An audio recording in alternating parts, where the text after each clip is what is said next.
जय जोहार, नमस्कार। छत्तीसगढ़िया चैनल देख रहे हैं आप। छत्तीसगढ़ की तमाम सभी बड़ी महत्वपूर्ण काम की खबरों की शुरुआत करते हैं आज की पहली बड़ी खबर के साथ। बलौदाबाजार के भाटापारा में कृषक सह श्रमिक सम्मेलन का आयोजन किया जाएगा। कार्यक्रम के मुख्य अतिथि मुख्यमंत्री भूपेश बघेल और राज्यसभा में नेता प्रतिपक्ष और कांग्रेस के राष्ट्रीय अध्यक्ष मल्लिकार्जुन खड़गे होंगे। कार्यक्रम के दौरान राजीव गांधी किसान न्याय योजना और राजीव गांधी श्रमिक न्याय योजना की राशियों का वितरण किया जाएगा। इसके तहत प्रदेश के 24,52,000 किसानों को 1895 करोड़ रुपए की राशि उनके खाते में ऑनलाइन माध्यम से ट्रांसफर की जाएगी। इसके अलावा जिले में 266 करोड़ रुपए की लागत से 264 विकास कार्यों का भूमि पूजन और लोकार्पण भी होगा। इस अवसर पर मुख्यमंत्री श्रमिक पेंशन सहायता योजना का भी शुभारंभ होगा। तो वहीं गोबर विक्रेताओं और गोठानों में काम करने वाले श्रमिकों के खाते में भी पैसे गोबर के बदले में दिए जाएंगे। तो वहीं बेरोजगार युवाओं को बेरोजगारी भत्ता भी आज दिया जाएगा। छत्तीसगढ़ में चलने वाली बसों में महिलाओं की सुरक्षा को सुनिश्चित करने एवं स्कूली बसों में बच्चों की सुरक्षा को सुनिश्चित करने के लिए मुख्यमंत्री के द्वारा Nirbhaya control and command centre का रायपुर से वर्चुअल रूप से शुभारंभ किया। निर्भया कमांड सेंटर के द्वारा कंट्रोल बटन सभी बसों में लगाया जाएगा। यह पैनिक बटन दबाने से तुरंत 112 को सूचना मिल जाएगी। वहीं सभी बसों में निगरानी करने के लिए GPS सिस्टम भी लगाया जाएगा, जिसके माध्यम से बसों की आसानी से ट्रैकिंग की जा सकती है। यही व्यवस्था स्कूली बस में रहेगा। यदि स्कूली बस स्कूल रूट के अलावा किसी अन्य रास्ते में जाए तो तुरंत अलार्म मोड अलर्ट मोड पर आ जाएगा और इसकी सूचना निर्भया कमांड सेंटर और पुलिस को मिल जाएगी। गौरतलब है कि प्रदेश में वर्तमान में कुल 12,000 यात्री बसें संचालित हो रही है, जो अलग अलग रूटों के माध्यम से प्रदेश के कोने कोने तक जा रही है। इसी तरह राज्य में लगभग 6,000 स्कूल बस भी संचालित है और GPS के माध्यम से इन सभी बसों में निगरानी रखा जाएगा।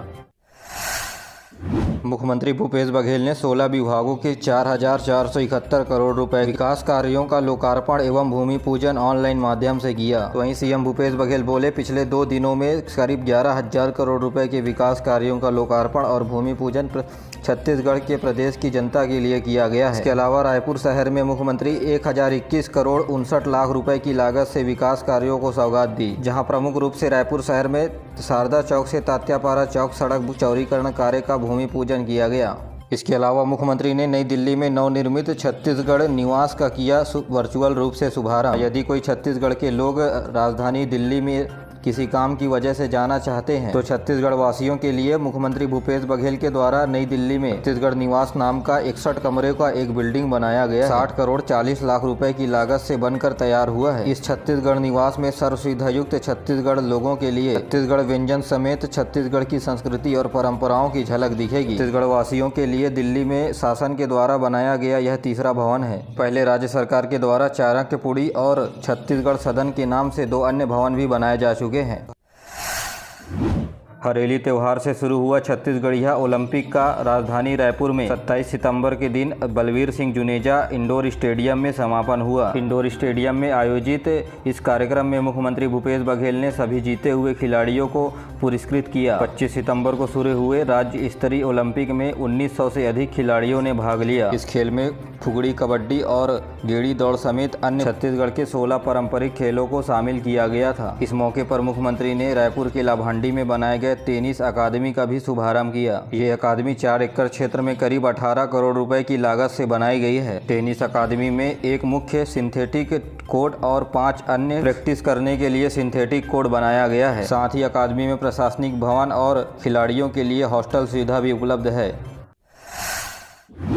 छत्तीसगढ़ के सभी संभाग में बनेगा दिव्यांगजन अपील बोर्ड। छत्तीसगढ़ सरकार दिव्यांगजनों की सुनवाई के लिए अपील बोर्ड का गठन करने जा रही है। इस बोर्ड का गठन राज्य के 5 संभाग में किया जा रहा है। प्रत्येक बोर्ड में अध्यक्ष व सचिव समेत कुल 4 सदस्य होंगे। यह बोर्ड दिव्यांगजन बोर्ड के आदेशों के विरुद्ध अपीलों की सुनवाई करेगा। दिव्यांगजनों की सुविधा को बढ़ाने के लिए मुख्यमंत्री के द्वारा इसे राजपत्र में भी प्रकाशित कर दिया गया है और इस प्रकाशन से ही दिव्यांगजन बोर्ड अस्तित्व में आ गया है।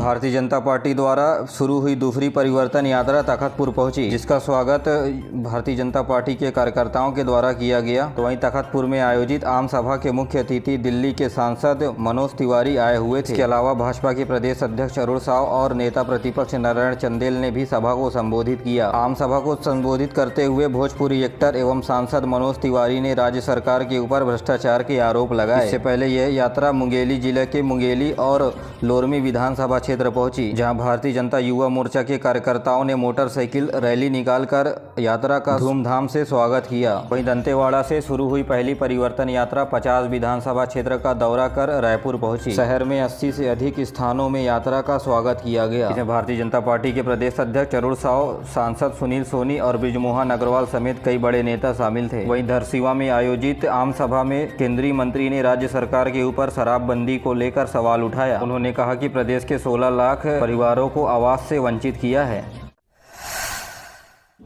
1 लाख रुपए की रिश्वत लेते हुए डॉक्टर का वीडियो हुआ वायरल। नौकरी लगाने के नाम पर पैसे लेने हुए कैमरे में कैद हुए पीड़ित बोला कर्ज लेकर दिया था रुपया। जी हां, ग्रामीण चिकित्सा सहायक विकास मिंज नौकरी लगाने के नाम पर 1,20,000 रुपए लेते हुए कैमरे में कैद हो गया। पैगरा के मुताबिक कंप्यूटर ऑपरेटर के पद पर बेटी की नौकरी लगाने और उसे कर्ज लेकर पैसे देने की शिकायत के बाद CMHO ने दोषी पाए जाने के बाद डॉक्टर को सस्पेंड कर दिया गया है। यह घटना प्रतापपुर विकास खंड के अंतर्गत ग्राम पिंडारी का है।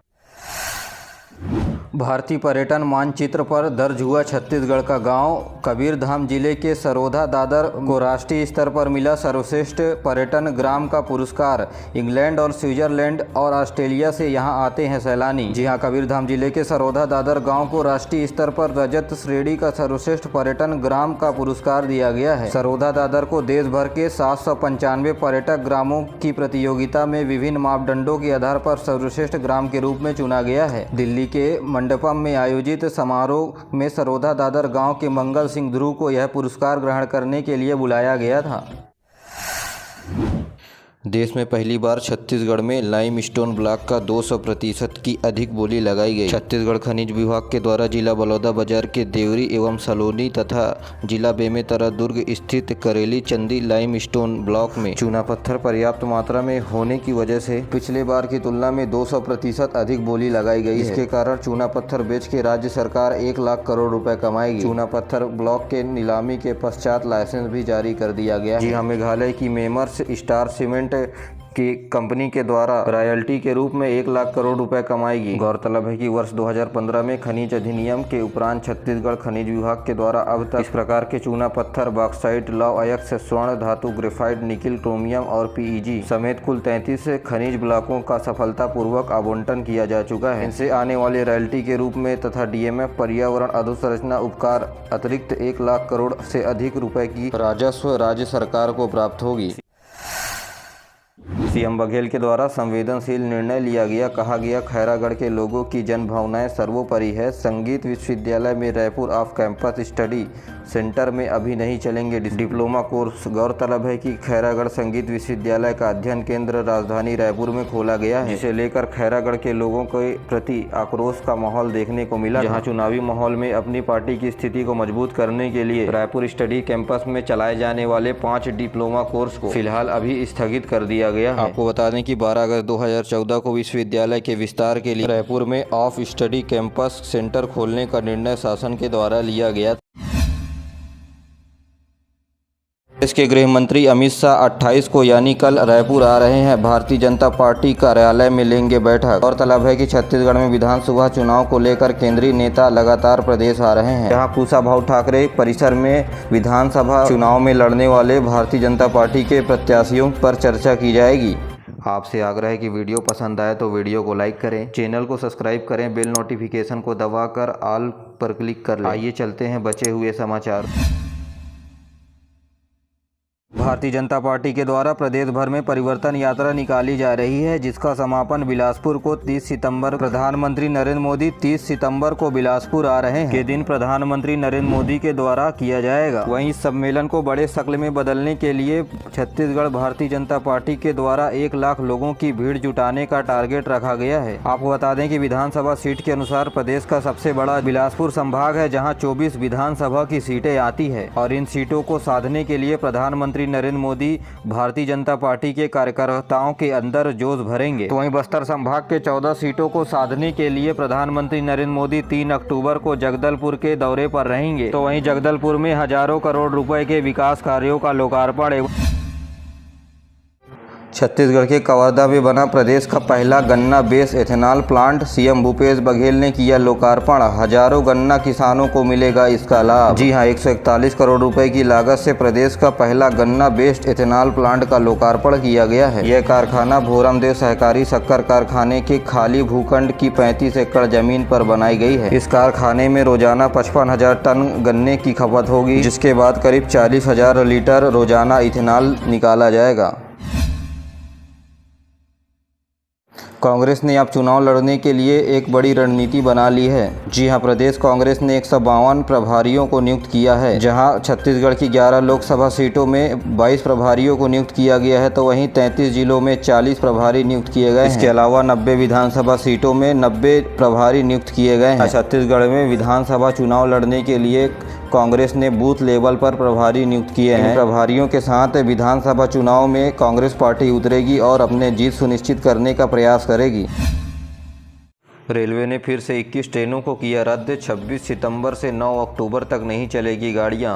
मेंटेनेंस और डेवलपमेंट का दिया हवाला। जी हां, फिर से आम आदमियों को खासी परेशानी दक्षिण पूर्व मध्य रेलवे के द्वारा होने जा रही है। एक रेलवे जोन से व दूसरे रेलवे जोन के बीच डेवलपमेंट का काम चल रहा है। इसके तहत तीसरी और चौथी रेल लाइन को जोड़ी जा रही है। ट्रेनों की बात करें तो Raipur Gevra MEMU, Bilaspur Shahdol MEMU passenger, Dongargarh Raipur MEMU special, Raipur Durg MEMU passenger train समेत सभी मेमू ट्रेनों को रद्द कर दिया गया है। वहीं 8 अक्टूबर को चलने वाली बिलासपुर चेन्नई एक्सप्रेस भी रद्द रहेगी। तो वहीं कुछ गाड़ियों के रूट में भी बदलाव कर दिया गया।